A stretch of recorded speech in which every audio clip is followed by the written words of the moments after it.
La recherche actuelle, qui est toujours en cours, s'accorde à déterminer 4 domaines, 4 types de risques principaux encourus avec l'utilisation de ces nouveaux outils. On a les risques comportementaux, les risques d'un point de vue psychologique, les risques sociaux, donc on parlait aussi de dépendance à l'autre et d'accès, et les risques cognitifs, donc les risques pour la santé de notre cerveau. Après, c'est ce qu'on relatait précédemment, c'est que ces risques-là sont souvent exagérés. Il s'agit plus généralement d'une méconnaissance et d'une crainte liée à ces nouvelles technologies que d'effets réels. Et c'est souvent une utilisation excessive et inappropriée qu'il fait qu'on peut effectivement arriver à des comportements extrêmes ou à des problématiques lourdes. Donc, nous allons commencer par les effets comportementaux.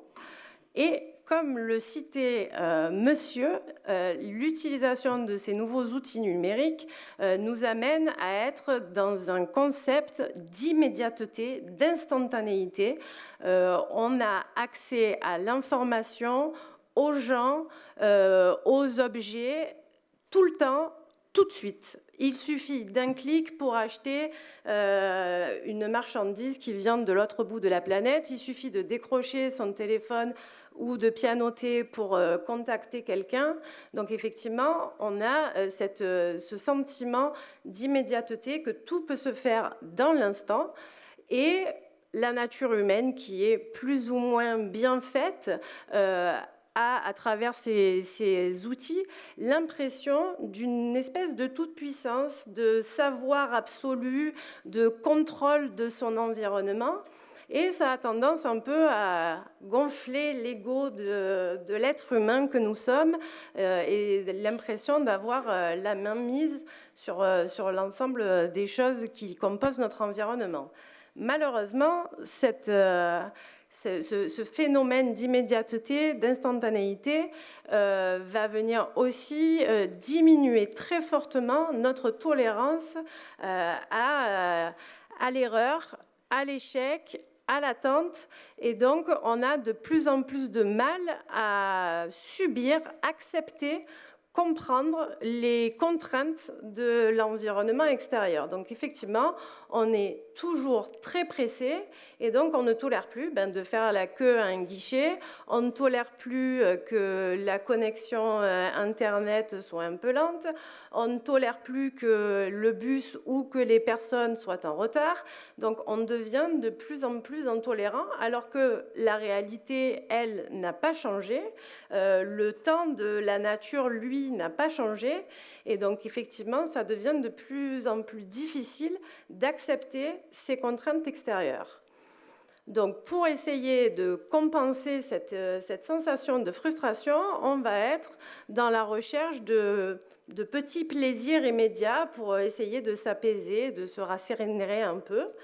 Et tout ça va nous faire rentrer dans un cercle vicieux, dans la spirale infernale de l'immédiateté, puisqu'on a accès à tout le temps, de suite. Donc on vit dans l'instant présent, dans la minute, dans la seconde. On développe cette sensation de toute puissance liée au contrôle de notre environnement. On diminue de ce fait notre seuil de tolérance à la frustration. On accepte de moins en moins les contraintes extérieures liées à notre environnement. La réalité, elle, ne change pas, elle devient même parfois de plus en plus contraignante. Et donc, on va rechercher une compensation, on va y avoir accès avec justement toutes ces nouvelles technologies. Donc, on va aller regarder une vidéo rigolote pour se détendre, on va aller se raconter des blagues avec nos collègues en pianotant des textos, on va aller consulter notre fil d'actualité sur les réseaux sociaux. Donc, ça compense un petit peu cette frustration. On a agi dans l'instant, dans l'immédiateté, et donc ça renforce au fur et à mesure le sentiment de contrôle, la frustration, et ainsi de suite. Donc, il serait grandement préférable de prendre un petit peu de recul et de réapprendre et apprendre, pour certains, effectivement, à reconscientiser le temps réel, de prendre son temps, d'accepter parfois de perdre son temps, de savoir s'ouvrir un petit peu à l'imagination, à la rêverie, réapprendre à attendre, parce que certaines choses prennent du temps. Je parlais du temps de la nature tout à l'heure, et savoir effectivement économiser ses propres ressources, quelles qu'elles soient, que ce soit de l'énergie, que ce soit des ressources financières, savoir économiser aussi les ressources communes, les ressources naturelles, et ne pas être dans cette surconsommation qui est induite par cet effet instantané dû aux nouvelles technologies. C'est également une question d'éducation vis-à-vis des jeunes générations, donc des enfants, des adolescents qui ont grandi ou qui sont nés avec toutes ces nouvelles technologies. Et donc, il est extrêmement important de leur apprendre à les utiliser, mais de leur apprendre aussi que la vie existe en dehors de ces nouvelles technologies, qu'on vit dans un monde naturel et qu'il faut effectivement savoir s'accorder au temps de la nature. Il faut également apprendre la frustration aux enfants, ne pas répondre à toutes leurs demandes dans l'instant, pour qu'ils puissent justement maîtriser cet effet d'immédiateté et apprendre qu'on n'obtient pas forcément tout de suite. Et ça permet aux enfants de développer des capacités pour leur futur qui sont très importantes. Il y a beaucoup d'études qui démontrent que les personnes, les enfants qui apprennent à gérer la frustration seront des adultes qui auront un meilleur niveau de bien-être et de bonheur individuel, puisqu'ils auront des capacités de gestion de leur temps beaucoup plus développées. Donc, l'éducation des plus jeunes est extrêmement importante. Donc, on en a parlé tout à l'heure, effectivement, de ce phénomène d'addiction. Donc, est-ce qu'on peut vraiment parler d'addiction aux nouvelles technologies? Donc, une addiction, ce qu'il a défini, c'est qu'elle va venir modifier le fonctionnement de notre cerveau. Or, aujourd'hui, aucune recherche n'a pu démontrer que les nouvelles technologies avaient un impact sur le fonctionnement chimique de notre cerveau, contrairement aux autres drogues qui sont celles-là établies. Donc là, on vous parle de la nicotine, la cocaïne, l'alcool, qui ont un impact directement sur la composition chimique de notre cerveau et sur les transmissions qui peuvent se faire à l'intérieur. Donc, on ne peut pas à proprement parler d'addiction parce qu'il n'y a pas de modification chimique. Par contre, effectivement, on peut parler plutôt d'effet de dépendance. Voilà, donc effectivement, c'est plutôt une approche comportementale et effectivement, certaines personnes qui ont un usage intensif, voire excessif de tous ces appareils connectés peuvent avoir des comportements proches de ceux d'un addict. Donc, c'est-à-dire qu'ils vont agir non plus par envie, mais par besoin. Ils vont perdre le contrôle de leur temps et de leur activité. Effectivement, l'utilisation des nouvelles technologies est quelque chose d'extrêmement chronophage. On perd les repères temporels réels quand on est, j'allais dire, collé à un écran. On n'est pas forcément collé, mais en tout cas, on est absorbé par les contenus qu'on est en train de visionner et on perd la notion du temps, donc ça nous fait perdre le contrôle de nos comportements. On est obsédé par ce besoin d'agir, ce besoin d'avoir, et donc effectivement, on est dans un comportement qui est proche de l'addiction. Alors, ce qui est plutôt rassurant, c'est qu'une simple prise de conscience de ce phénomène, qui est souvent aidé par les proches. Il y a des gens qui vont venir tirer la sonnette d'alarme auprès des plus jeunes, mais ça peut être aussi des employeurs auprès de leurs salariés ou au sein d'une famille. Donc une prise de conscience de cette problématique suffit généralement à mettre en place des comportements plus adaptés. Sinon, il existe effectivement des thérapies ou des stages de déconnexion pour aider ces personnes à mettre en place de nouveaux comportements liés aux usages des nouvelles technologies. Et les risques de rechute sont assez rares. Il suffit effectivement d'apprendre à maîtriser, contrôler son usage de ces nouvelles technologies. Alors, est-ce qu'effectivement, il y a un sentiment d'aliénation lié à l'usage de ces nouvelles technologies? Effectivement, on a parlé tout à l'heure des risques psychologiques. Et effectivement, l'usage de ces nouvelles technologies peut venir en fait renforcer les addictions qui existent déjà. Les personnes ne sont pas forcément dépendantes des outils numériques, mais ces outils numériques viennent renforcer leur addiction déjà existante. Il y a tellement de contenus et tellement d'activités qui sont à disposition sur les nouvelles technologies que des personnes qui sont déjà accros, déjà addictes, vont avoir un accès facilité et un accès permanent à l'objet de leur addiction. Donc cela vient le renforcer. Ça peut effectivement aller jusqu'au développement de troubles anxieux, de crises de panique quand il y a vraiment un usage excessif et une perte de contact avec la réalité, donc notamment avec les gens qui consomment énormément de réseaux sociaux ou de jeux en ligne. Il y a cette perte de notion de la réalité et qui peut amener à des troubles qui peuvent être très graves, en effet. Donc, ces troubles, ils sont réels, ils existent, mais ils ne concernent qu'une très petite partie de la population et des utilisateurs des nouvelles technologies. Et effectivement, ce sont généralement des personnes qui sont déjà à risque ou des personnes fragiles. Je pense notamment aux enfants, aux adolescents et Madame citait en troisième population, les personnes âgées. Donc, on a des troubles psychologiques qui vont venir se développer, donc notamment des troubles anxieux, parce qu'avec cette surconnectivité et cet effet d'immédiateté, il va y avoir beaucoup de biais qui vont se mettre en place via les réseaux sociaux et tout ce qu'on peut voir sur Internet.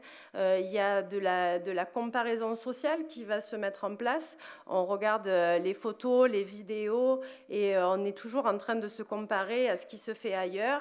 Et donc, il y a un risque effectivement de dévalorisation de sa propre image en se disant mais les voisins ou les gens qui habitent à l'autre bout de la planète ont l'air plus heureux, plus beaux, plus souriants, plus extraordinaires que moi.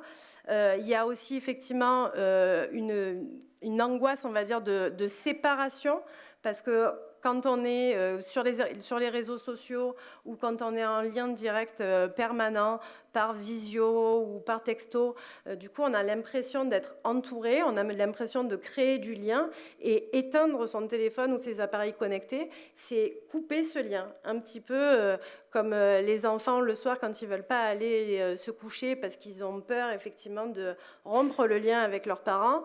Ils ont peur également de rater des événements parce qu'ils savent que la vie continue quand eux sont en train de dormir. Donc ils ont peur de rater des choses. C'est exactement ce même effet avec l'utilisation des outils numériques. On n'ose plus éteindre son ordinateur, sa tablette ou son téléphone portable par peur de rater quelque chose ou de couper les liens qu'on a réussi à créer avec notre entourage ou avec le réseau. Donc, pour des personnes fragiles, pour des personnes à risque, effectivement, ça peut augmenter le stress et parfois les amener à développer des troubles anxieux. Donc, c'est quelque chose auquel il faut faire vraiment attention.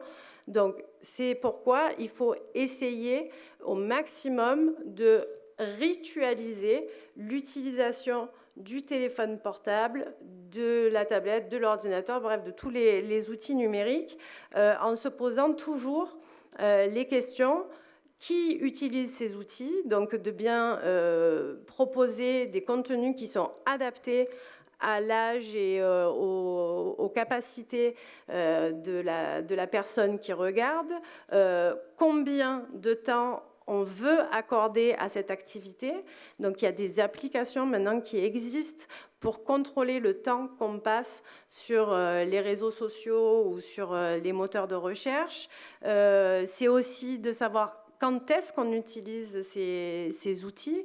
Effectivement, quand on est en famille, quand on est avec des personnes réelles en contact, c'est bien de favoriser plutôt les relations réelles plutôt que de rester figé sur ces appareils.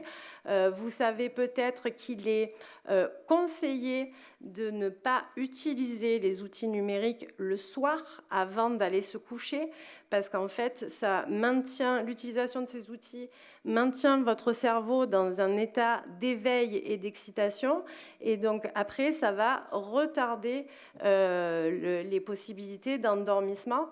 Donc, il est conseillé de ne plus utiliser les écrans au moins 1h30 avant d'aller vous coucher. Voilà. Donc, ce sont des petits conseils à essayer de mettre en place et surtout, effectivement, à inculquer aux plus jeunes pour leur permettre un usage raisonné de ces outils. Donc, effectivement, il y a aussi une angoisse, on l'a un petit peu évoqué déjà, liée donc aux réseaux sociaux, puisque, effectivement, ça change complètement le mode de relation qu'on peut avoir avec les gens. Bien malheureusement, dans pas mal de cas, on va privilégier les contacts numériques aux contacts réels.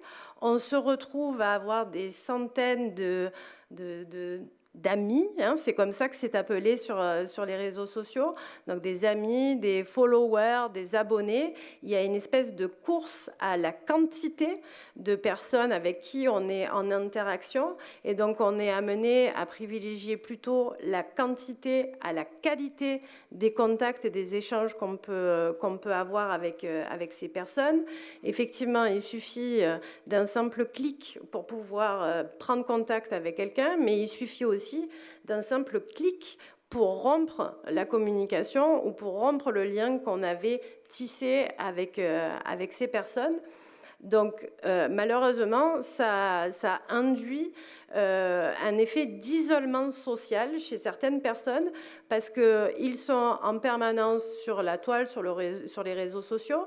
Ils ont de très nombreux amis, de très nombreux abonnés. Ils ont l'impression d'être extrêmement entourés. Mais en fait, ils ne recherchent plus de contacts et de liens réels. Et donc, dans la réalité, ce sont des personnes qui sont très seules. Et donc, effectivement, quand elles ont besoin de se retourner et de trouver quelqu'un sur laquelle s'appuyer, ça peut être extrêmement difficile. Cet effet de surenchère aussi, de nombre de contacts, ne nous permet plus d'apprendre à affronter la solitude. Donc pour les personnes qui se retrouvent réellement seules, ça peut être encore plus difficile à vivre parce que on sait que du coup tous ces gens-là dehors existent, on les voit sur les réseaux sociaux, mais en fait quand on est chez soi, on se retrouve réellement tout seul et du coup c'est encore plus difficile à appréhender.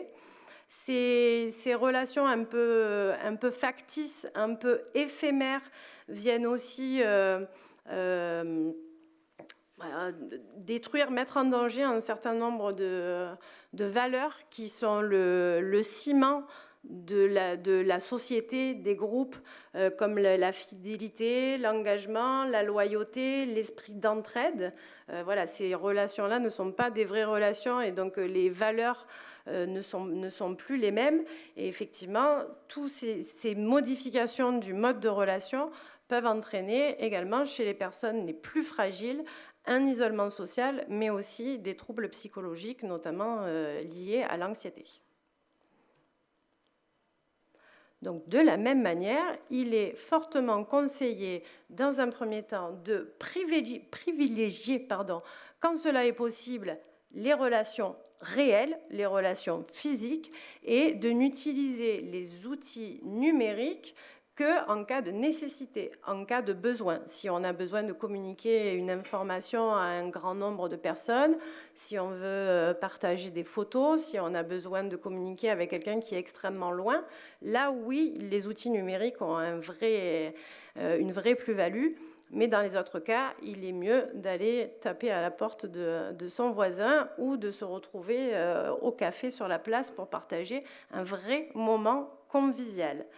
Quand on adhère à des groupes sur les réseaux sociaux, parce que ça peut être aussi très intéressant d'avoir des échanges d'idées ou un système d'entraide qui peut se mettre en place, il faut bien vérifier en amont la solidité du groupe, quelles sont les valeurs qui sont portées par ce groupe, quelles sont les personnes qui constituent ce groupe, est-ce que ce groupe a vraiment un intérêt pour moi, est-ce qu'il a une certaine utilité, et donc voilà, de se poser un certain nombre de questions avant d'aller s'inclure dans certains groupes, puisque du coup c'est quelque chose d'extrêmement facile maintenant.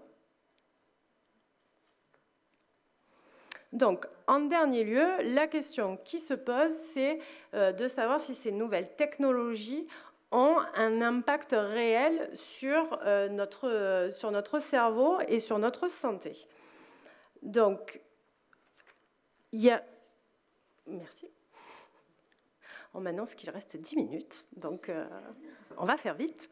Donc effectivement, on décrit depuis un certain nombre d'années un phénomène qu'on appelle l'effet Google et qui est en fait un semblant de diminution de nos capacités cognitives, dans nos capacités de raisonnement, nos capacités de mémorisation. Et effectivement, on a tendance à s'appuyer de plus en plus sur l'utilisation des outils numériques et à faire de moins en moins fonctionner notre tête. Alors, en effet, on a maintenant des agendas en ligne, on a des carnets de notes numériques. En même temps, je vois qu'aujourd'hui, on vous a distribué un vrai carnet de notes, donc vous allez pouvoir changer d'outil. On a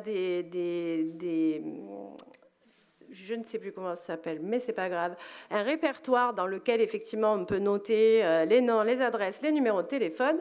Donc on ne prend plus la peine, on ne fait plus l'effort de retenir un certain nombre d'informations. Donc la crainte qui émerge de ce phénomène, c'est que nos capacités de mémorisation diminuent. Mais qu'en est-il vraiment ? On sait... Pardon ? C'est l'inverse, vous pensez? Alors effectivement, on s'est aperçu à travers un certain nombre de recherches que ce n'était pas tellement nos capacités de mémorisation qui étaient en cause, mais plutôt nos capacités d'attention, nos capacités de concentration. Parce que effectivement, quand on est sur les outils numériques, quand on est sur Internet, il y a énormément de sollicitations. Ces sollicitations sont permanentes. Il suffit qu'on prenne notre téléphone ou qu'on allume notre ordinateur pour que tout se mette à biper, à clignoter dans tous les sens. Quand on va sur un moteur de recherche, il y a des publicités, des fenêtres pop-up qui s'ouvrent toutes seules. Quand on est en train de lire un article, il y a des liens qui peuvent nous ramener à un autre site Internet. Et donc, on a de plus en plus de difficultés à se concentrer sur une information, sur un contenu. Notre attention est toujours happée, en plus de façon visuelle, sur un certain nombre d'autres éléments. Donc, effectivement, c'est plus notre capacité d'attention et de concentration qu'il faut faire travailler en se fixant des objectifs et des objectifs uniques. Alors, on a parlé tout à l'heure effectivement de ce phénomène un peu chronophage de l'utilisation des outils numériques. Effectivement, on a une perte des repères temporels quand on est sur Internet. Et donc, les outils qui sont censés nous faire gagner du temps, parfois nous en font perdre un peu. De la même manière, c'est ce qu'on disait, on allume son ordinateur parce qu'on veut aller faire une recherche sur Internet, et puis on nous signale qu'on a reçu un email, donc on va dans la boîte mail, On répond au message qui nous a été envoyé, puis on s'aperçoit qu'en fait, on avait oublié d'envoyer un message précédemment, et entre-temps, on a oublié, ou en tout cas, on a différé la tâche pour laquelle on était venu et pour laquelle on avait allumé l'ordinateur.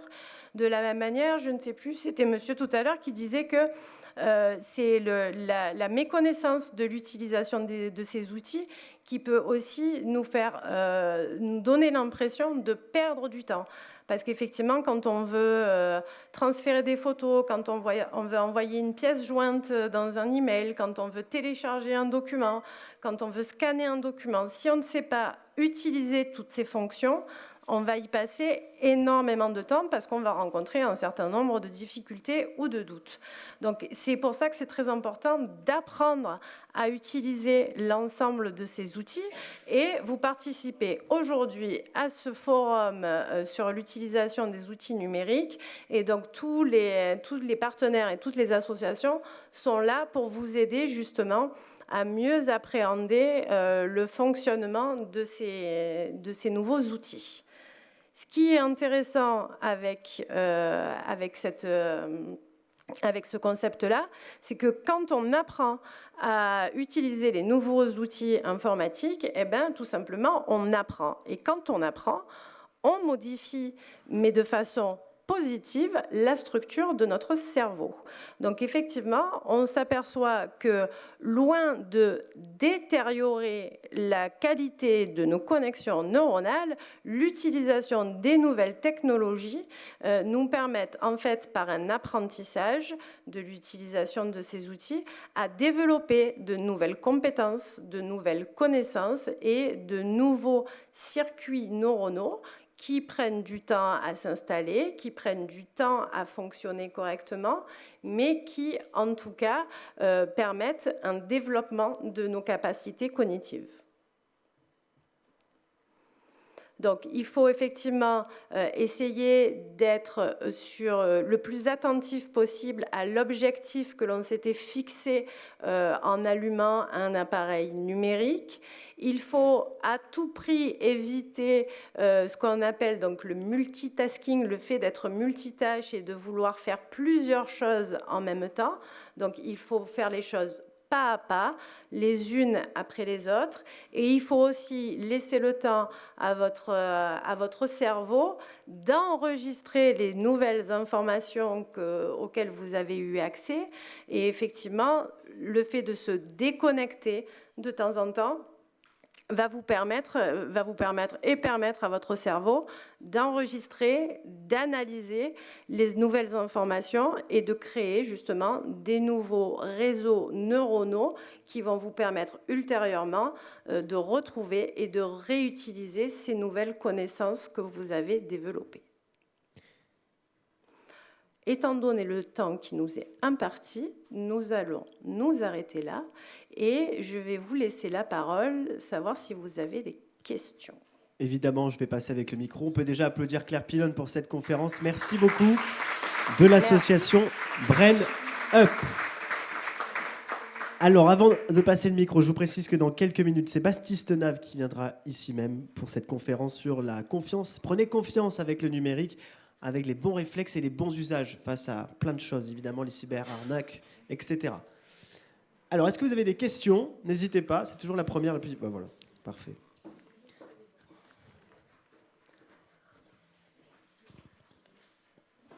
Bon, en majorité, je suis tout à fait d'accord avec le contenu. Il y a une chose que je voudrais aborder, c'est l'évolution trop permanente des systèmes d'exploitation soit PC, soit Mac, oui, etc. Oui. Et ça nous met en permanence en question de se renouveler, de nouvelles recherches, etc. Et ça c'est extrêmement gênant. Et ça provoque également au niveau de la gestion, que ce soit au niveau administratif, que ce soit au niveau personnel, à chaque fois, ça remet tout en question. Et ça, c'est très désagréable. Alors, tout à fait. Alors, c'est désagréable, inconfortable, mais en même temps, c'est ce qui permet en permanence de pouvoir s'adapter à notre cerveau, de pouvoir s'adapter, développer de nouvelles compétences. Et effectivement, alors après, là, on est dans une espèce de course perpétuelle à l'innovation et à l'évolution. Après, peut-être que pendant un certain temps, ça va finir par se stabiliser et qu'on aura plus de facilité pour tout le monde, pour tous, parce qu'effectivement, ça peut aussi creuser cette fameuse fracture numérique avec toujours les nouveautés, les nouvelles versions, etc. Donc, ça peut être compliqué à gérer, mais c'est ce qui permet en tout cas à notre cerveau de pouvoir développer de nouvelles compétences. Donc, c'est plutôt encourageant finalement. Merci. Est-ce qu'il y a une autre question? Ah, alors, monsieur, en premier? Allez-y. Je pensais au ministre de l'Éducation nationale qui était soucieux par rapport aux enfants, au travail au niveau scolaire. Il disait que le français, les maths, le niveau baissait. Et j'avais l'impression que c'était du coup la faute du numérique qui donnait tout aux enfants de façon automatique. Et du coup, c'est vrai qu'ils ne savent plus compter, ils ne savent plus écrire comme il faut. Moi, on me demandait l'heure, quand j'étais petit, je demandais l'heure, on me dit regarde, et j'apprenais sur l'écran. Alors que maintenant, les petits, je vois que même ça, je vois qu'on régresse aussi à ce niveau-là. Je vois à la maternelle, quand les meilleurs élèves, des fois, avant. Bon, l'ordinateur avant, ils ne savaient pas, mais ils se débrouillaient, c'était remarquable. Je sens, c'est inquiétant par rapport aux enfants concernant le numérique. Je ne comprends pas, il faudrait un équilibre. Où est l'équilibre ? C'est-à-dire avoir des enfants doués mais qui ne font que de l'ordinateur, je ne sais pas où est la limite. Merci. Alors, comme l'évolution est permanente, il y a forcément un temps d'adaptation qui est nécessaire, mais en tout cas, l'Éducation nationale prend ce problème à bras-le-corps et met en place un certain nombre de programmes pour justement faire rentrer le numérique à l'école, pour apprendre aux enfants à se servir de façon raisonnée de ces nouveaux outils, mais également en insistant aussi sur les savoirs de base que sont l'écriture, la lecture, le langage, les mathématiques. Donc voilà, on peut craindre effectivement cette évolution des apprentissages, mais c'est simplement qu'il faut laisser le temps à l'Éducation nationale, qui est une grosse machine, de pouvoir mettre en place les contenus adaptés à ces futures générations, en incluant l'usage des outils numériques. Allez, dernière question avec Christian. On vous écoute. En fait, effectivement, j'abonde dans votre sens. La construction du cerveau dès la naissance jusqu'à celui d'un adulte, dès qu'en fait une perpétuelle évolution. Et il faut, je pense, laisser à chaque étape de l'enfance, la petite enfance, l'enfance, l'adolescence, et ensuite l'âge adulte, le jeune adulte. Je pense que tout ça se construit. Et on en a maintenant la preuve scientifique. Et je pense que le sens socio-éducatif doit passer par ça. Tout à fait. Donc, on valide le discours l'un de l'autre. Et effectivement, le cerveau est en perpétuelle évolution. À chaque âge, il fait de nouvelles acquisitions. Les adultes, les personnes seniors continuent à voir leur cerveau se remodeler, se modifier et construire de nouveaux réseaux et de nouvelles compétences. C'est simplement qu'il faut prendre le temps, laisser le temps à votre cerveau d'assimiler tous ces nouveaux apprentissages et surtout faire un usage raisonné et raisonnable de ces nouvelles technologies. C'était l'association Brain Up pour vous, pour le Forum numérique de Gap avec Claire Pilonne. Merci beaucoup. Merci,